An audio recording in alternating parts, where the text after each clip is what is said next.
He was a thoroughly German, a patriotic German. He, towards the end of World War One, he adored the Kaiser very much, and he felt very much sad when the Kaiser finally abdicated. On the other hand, he did see that at the end of World War One, where initially he, like the rest of Germany, thought that the Germans, the Austrians were the good guys and the British were the bad guys. He saw that he, like the rest of Germany, had been duped, actually.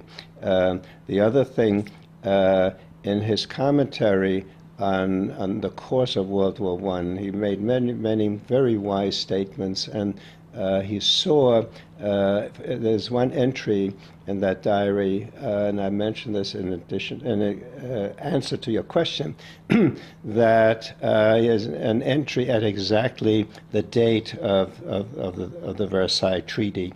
And realizing and seeing the tremendous demands that the Allies made on Germany, he said, "This will lead to another war." And I was amazed at his prescience, the way he foresaw that there was would indeed be another war. But the significant moment was Kristallnacht, wasn't it, for him? Yes, of course he doesn't. I was in Germany during Kristallnacht, and he, of course, was also. At that time, he was already an elderly man, and Kristallnacht, which was on November 9th, 1938, he passed away of about 1.5 years later.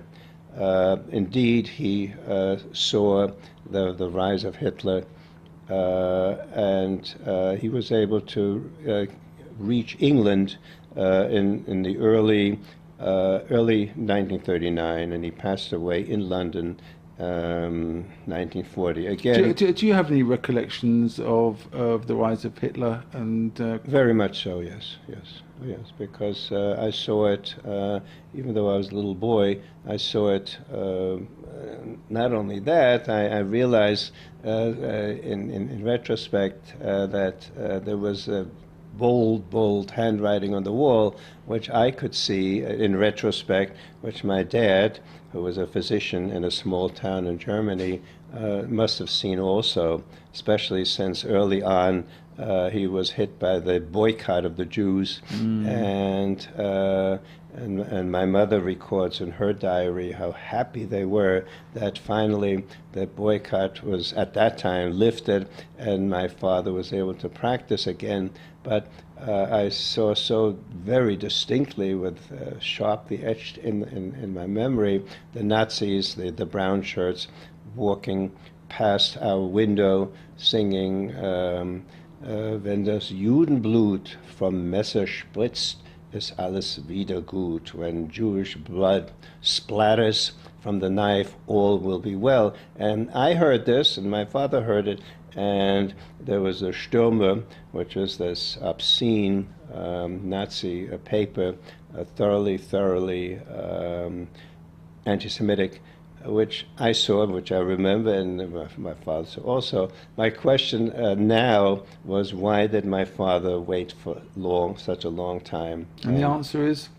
And actually, my father was tipped off 2 weeks before Kristallnacht by a friendly priest who said in so many words, "Get out fast," which he did.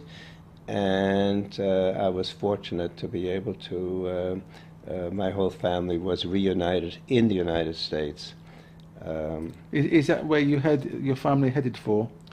Because you said your grandfather, Rabbi Rosenberg, went to England. What happened was the following. My father, 2 weeks before Kristallnacht, was able to get to Cuba. That was the only country that would accept Jews at that time. My mother sent me and my sister to England on the Kindertransport, and we lived in London, and later on I lived in Margate. And my mother took her aging parents, father and a mother, from Berlin, where they lived at that time, to London. and they lived in London in Golders Green. And as a matter of fact, the day my mother got up from Shiva from my grandfather, she was called by the American consulate saying, you have a visa, you can get to the United States. That's so. Opa, as I called him, is buried in London. But I do, even though I was 9 years old, I do have very strong recollections. My Opa taught me my first Chumash. He taught me my first Mishnayos, and he loved me very much, I must say.